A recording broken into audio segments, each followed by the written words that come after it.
recently, Slim Thug made some kind of comment, just based on what someone's telling me. They sent me this, and he made some comment on how to save money, and we're gonna react to that. It's interesting because obviously he's a rapper, he's a celebrity, so he's no stranger to making a lot of money. But let's hear what he has to say about managing it and keeping it.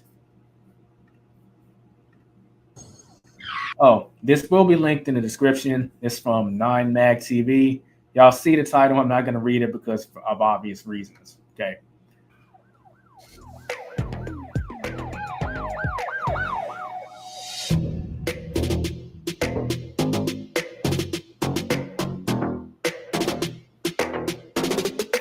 Slim Thug speaks on the current economic conditions men and women are faced with today. A lot of women crying, broken, homeless lately, Slim. A lot of dudes is too. Shit, everybody up going through it, trying to figure it out, trying to see what's next. it seemed like it seemed like somebody said this too, and I believe it. It's like you either got rich motherfuckers getting rich, or you got motherfuckers going broke. Ain't no middle class. It's broke and rich. You know what? I agree with him there. There's been a lot of talk about what he calls is known as the shrinking middle class.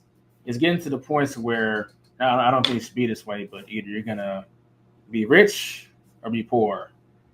And that's part of the reason I'm so passionate about side hustles, which is what this channel is all about, and even about going full time into freelancing if you so desire.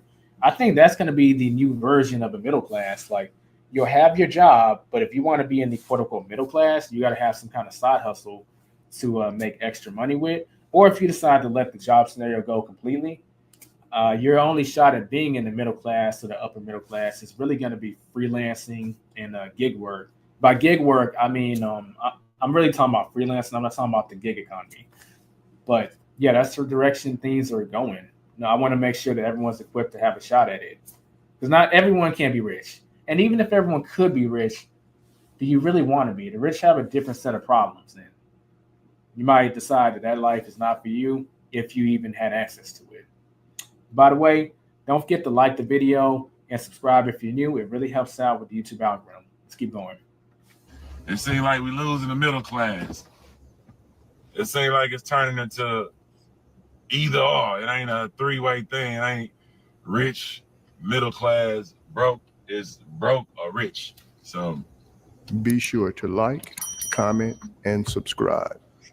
that what it seemed like. I'm not nothing but Big Slim. I don't know shit. I'm just making my opinion.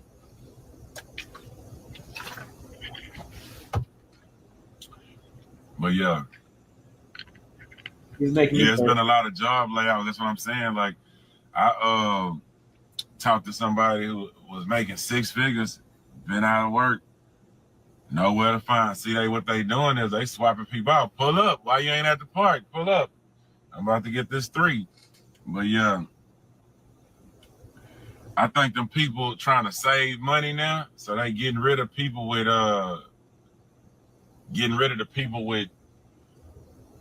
seniority, and and then now when you try to get a new job, they don't want to pay you like you already put in work. They want to pay you at beginner level. You know what? That's so true. In fact, personal story, I think this probably motivated me to become an entrepreneur more than anything else. I used to work for Whole Foods Market and Amazon before Amazon acquired them, ironically enough. But both of them were part time. So I've been working for Amazon for about a year and a half, and they had me at the independent contractor status. For people who have worked at Amazon, they have this thing called a blue badge. If you're a blue badge, that means that you're officially an employee there. If you had a white badge, that means that you're, a contractor that can be let go technically at any point, but you can be there for a max of 12 months, and then they gotta let you go. And at Whole Foods Market, I was hired on, but they have a probational period of it's supposed to be, how long was it supposed to be? I think it was supposed to only be like a month, but they kept me in that probationary period for 9 months until I had went on and quit because Amazon's peak season was coming up, and I already knew there's going to be like a bunch of overtime available there, and I wouldn't be able to do both jobs, even if I wanted to. Amazon, like the way they have it set up, they have you flexing up or flexing down, which means that adds an hour to your already like 4 hour shift. But to be honest, there's more money at Amazon at that time for those few months I've been on to quit Whole Foods. But here's the thing: the probationary period was supposed to be for a month. Okay, and I talked to my team leader, and he did everything he was supposed to. Like a month from when I was hired, he gave me my assessment, and you got to get at least a 3 or higher overall to stay on, otherwise they let you go. And he gave me like my average like a 4 point. It was like a 4.1 or something. It was extremely high, but he just said, but right now we have to keep you in this period because we have to essentially, I forgot what reason he gave me. It kind of went in one ear and out the other because I'm like, I know whatever they told you, I already know it's bullshit. I know, but I know the game. Like, it's easier to let me go from this position, and you wouldn't have to give me any benefits until I'm off the probationary period. Okay. So what Slim Thug is talking about, I know what he's talking about. And that was back in, damn, like 2014, maybe. So it's a much, much, much worse now. But let's go ahead and get back into it. And I think that's the problem with a lot of people right now. Why they losing their jobs? I think people trying to cut that money off. You know what I'm saying? Them benefits, y'all costing too much because y'all got so much seniority. They got to pay you more than they would have to pay a young motherfucker. Like, that would have seemed like. Oh man, I can't believe I forgot to say the second part of the story. So another reason I did quit at Whole Foods is because I saw what was coming. But this was at the point where some change in the company caused them to let go of like a bunch of people in the building. And these are people that had been with the company for quite some time. Now, one of my teammates or team members, and that's what your coworkers, they call them team members at Whole Foods. He had been there for maybe maybe 2 years, not that long. So him getting let go wasn't that surprising. But like there are people that have been there for like 10, 15 years. And these were the same people that, when they had met me and saw I was on my probationary period, they're saying, oh, this is such a great company to work for, such an awesome company. And half of them were let go. Okay?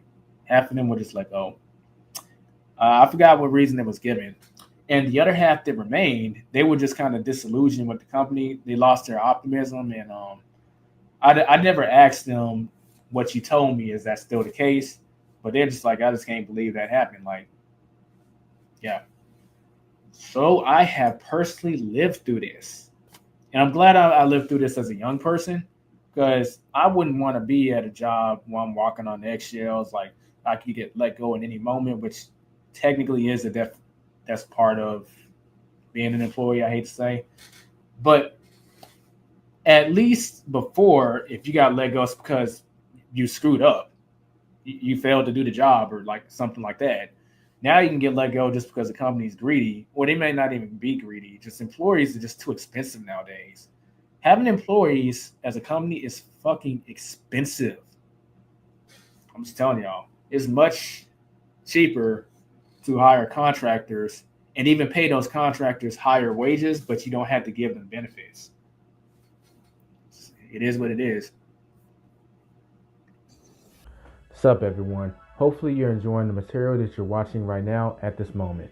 Most people in today's world want to make money on their own terms. They also want the standard American dream that we've all been sold. For the most part, that entails getting a house, setting yourself up for retirement, and having a decent investment portfolio. That's cool and all, but have you ever asked the question, why exactly is there support to have all that stuff as an employee, but not as someone who's a freelancer, a business owner, or someone who's self-employed? I've asked that same question too. That's why I've decided to start the Self-Made Business Academy. Unfortunately, when you decide to go into business for yourself, there's not as many resources that I would like to see helping you facilitate that transition. We often have so many questions such as, How are we going to get our leads for business? How does marketing work? And what are the tactics and strategies that will work best for my personality type? And finally, while most people would desire to get a house, the process for qualifying for a mortgage for a house or even a higher tier apartment in the middle of downtown is different for someone who is self-employed versus someone who works a job. If you want support through all these endeavors and more, I would encourage you to join the Self-Made Business Academy. By joining the Self-Made Business Academy Pro Group, you'll get access to all current existing courses as well as future ones, access to our PDF library and frameworks, workshop replays, and all playbooks. In addition to this, you'll be able to join our weekly office hours where you'll get to talk to me about some of the issues you may be facing as a self-employed person once per week. You'll also get access to live webinar training events and invites to in-person meetups if you're in the Dallas-Fort Worth area, and early access to new products. So if you've left the 9-to-5 or you aspire to leave the 9-to-5 one day and you want to know not only how to survive in this world of being self-employed, but also thrive in the process, join the Self-Made Business Academy today. Click the link in the description to get started. Now, let's get back to the broadcast. So it's like,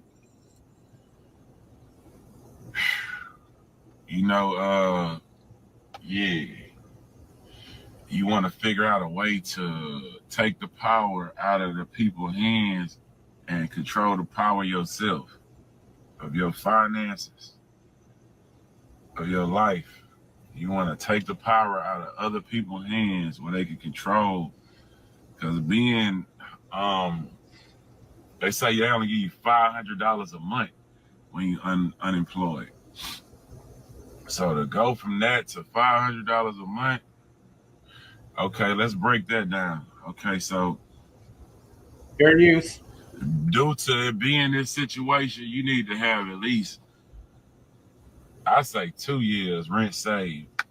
But if you just, at the bottom starting, you need to be working on 12, at least a year of your monthly bills put up before you go buy some designer, before you go do anything. Go put that up as a safety net. You know what I'm saying? Just in case some shit happen. How long it take you to find a new job? I think if you got a year of shit saved, I think in the first 6 months, you should have to have a job for sure. Even if you had to take a lesser amount of money and had to settle for less, I think you just got to make an executive decision to take less after 6 months. And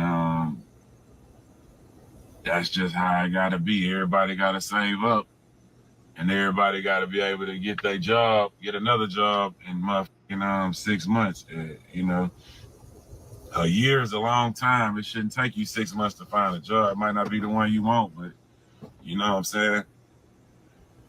That's how you want to live, at least. Okay, so I do have some commentary on this. Props to Sim Thug for giving this opinion, and I don't think anything he said is objectively bad or anything. I just have a different take on it based on a few different variables. Now, in general, I would never. I struggled on if I actually wanted to put this on this channel or talk about this on this channel. This is more of a financial anatomy topic, but I think it's applicable to the side hustle society too. Because if you're looking for side hustles, half the people on this channel who are looking for a side hustle, they've actually either lost their job or they think it might happen in the future and they just want a little insurance in their head just because they have another way of making money. Good for them. And I'm happy to be able to help you out with that. So I would never, ever, ever want to have 24 months of savings of rent payments built up. In fact, let's just go ahead and replace rent with just expenses. So your monthly expenses, rent, car note, all that. Because obviously you have more expenses than rent. And we're going to talk about survival expenses, not like as much as health is important, you don't need a gym membership, okay? You can work out without going to the gym. We're talking about needed expenses. So we'll just go ahead and use that as a better term to describe what he's talking about, not just rent payments. Reason being is, at some point, there's a trade-off between each time you're saving money, you're losing that money's losing value because of inflation. And a great example of that money has to serve some kind of purpose. Like you remember the analogy I gave during the Airbnb section where I talked about how if you have your security deposits from your tenants and you put them in an interest save bearing account, a high interest savings account, that money is making you money, and then you could take the money and just throw it at your taxes to reduce your tax load. I specifically gave a purpose for that money because technically allowing it to sit there, it's just getting eaten up by inflation. And you'll technically, from a currency perspective, be worse off in a year with that money sitting in the bank than if you did some other things with it. So that's why I would never want to have just 2 years of savings just sitting there. The opportunity cost is just far too great, and you're in a trending losing battle. Now, there's a balance because I wouldn't say you shouldn't have any savings because life does happen. What if your transmission goes out tomorrow and that's your way of getting around town, doing your gig work, doing meeting your contacts for freelancing or going to your job, and you don't have the money? Now you're in a what they call a pickle. So a good balance is to have actually what he suggested, which is maximum a year's worth of savings. But even that, I would actually say is pushing it because of this reason. How long will it take you to save 12 months of living expenses up? And if it takes you more than half the amount of time of that year to save up a year's worth, so if it takes more than 6 months to save up a year's worth of money, that's a problem. That means you have that money would be better suited to be invested. And I don't mean investing in the stock market or real estate. And even though you can do those things, that's not what I'm talking about. The greatest return you're going to get is investing in yourself. And if you cannot save enough money up to reach that savings goal in a reasonable time, like the ratio I just shared is actually just a good ratio in general to use. So if you're trying to save at least 6 months worth up, you should be able to get to that in 3 months, etc. Then you're not addressing the root of the problem. And if you're not addressing the root of the problem, which is either you have way too much debt and it needs to get paid off because that's where all your money is going to, paying down debt, which overall still would be getting you ahead, but that's a different topic. Or you can't make enough income because you don't have any skills. You're what's known as unskilled labor. You need to pick up a trade or skill, master that skill, and then start making some decent money. What I call decent money is anything that gets you to high five figures or low six figures has the capacity to. And I said trade or skill for a reason. That's separate from a job. I use myself, for example, the video editing is a high five figure pay skill. If you really want to push it, low six figures. So I have the ability to generate that money with that trade or skill, in this case, a skill. But you need to find out which trade or skill you want to go for. Save up your pennies to do what you need to do to get either certified for that or get taught by to do that, and then start doing it and start making extra money that way. And then you can work towards saving that 6 months to a year's worth of income up in terms of your monthly expenses. I say that because so many people like they talk about the saving stuff, but if you're not making enough money, you're really prolonging a bigger problem, in my opinion. Now, if you just took that extra $100 or $200 a month you have, which obviously won't be enough to save up a year's worth of time in 6 months, a year's worth of monthly expenses in 6 months, and you invest that in, you save that up, and then you invest it into a trade school or let's say a course on how to do graphic designing, or you start working towards becoming an electrician, like something like that. That is a much better use of that money than just saving it. You see why context matters so much, and that's why I was debating on if this topic goes here or in financial anatomy. And maybe I'll put it on both channels. I don't know. It's on Side Hustle Society on the stream, but I'm going to clip this and put it somewhere. Probably put it on both. But that's my thoughts on what Slim Thug had to say. Well, we'll go ahead and let him finish what he's going to say. I think he's coming to the end, but let's go ahead and hear the end. You want to move with that safety. You don't want to be in the mall buying shit and you ain't got a year saved. If your shit go bad, you gonna be having to call somebody the same month that your shit fall apart. That ain't it, kid. We're gonna have to work on that. We're gonna have to move different, think better, move smarter. You know what I'm saying? Because this shit is a recession. A lot of people losing their jobs. You don't know what's gonna happen. You know what I'm saying? Yeah, he's right. But honestly, rappers are actually a great example of what I just said. I mean, their skill is rapping, and they have ways of raising income using their rap skills. So if stuff hits the fan for him, where he can start booking shows, he can run some promotions, he can get in the studio to produce an album to make money. So he's actually living proof of what we talked about. Let me know in the comments section. Do you think saving is more important or investing in yourself is more important? And what's the balance between the two? Because they're both important in their own ways, but one has more value than the other depending on where you are in life. If you're not making that much money, I don't recommend saving like a year's worth of expenses up. You should be essentially save at least a month's worth of expenses because something can still happen. But anything outside of that, you should probably be investing that money into yourself and getting some kind of trader skill. Then once you have that, you have the ability to make higher income, or let's just say even average income. Let's say you become like a plumber. Plumbers, you know what? Let's actually Google. I'll use Chat GPT. How about that? Let's type in Chat GPT. What do plumbers make per year? How much does the average plumber make in the United States? Here we go.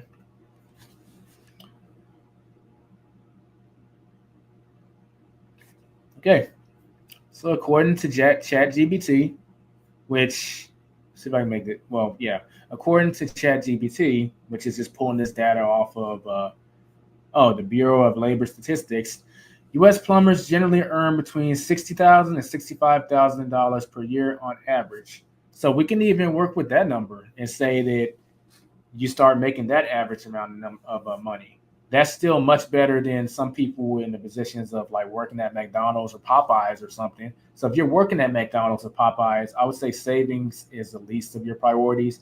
You should be trying to get a trader skill that even gives you average money. You can work with average money, okay? Because then you can save up to the year's worth of expenses, and you have a trader skill that you can do some freelancing on the side. You can work for a company as a plumber, but you can also take some clients on the side and make some extra money. So you can push that average money to from 65,000 to let's say 85,000.